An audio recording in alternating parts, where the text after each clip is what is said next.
Angkatan bersenjata Rusia tak pernah kehabisan cara dalam merugikan kelompok militer angkatan bersenjata Ukraina.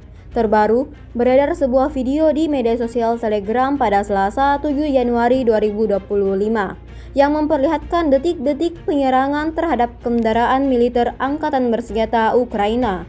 Tepat di wilayah Terni, tank T-72M1 Ukraina terdeteksi drone Rusia saat sedang beroperasi.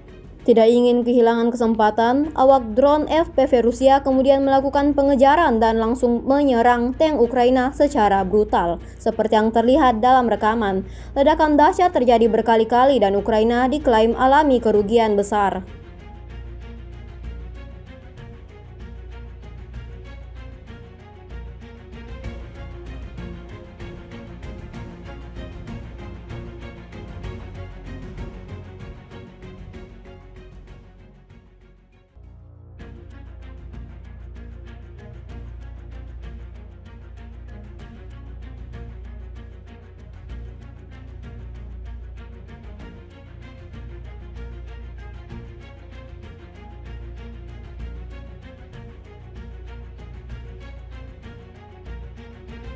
Download Tribun X sekarang, menghadirkan lokal menjadi Indonesia.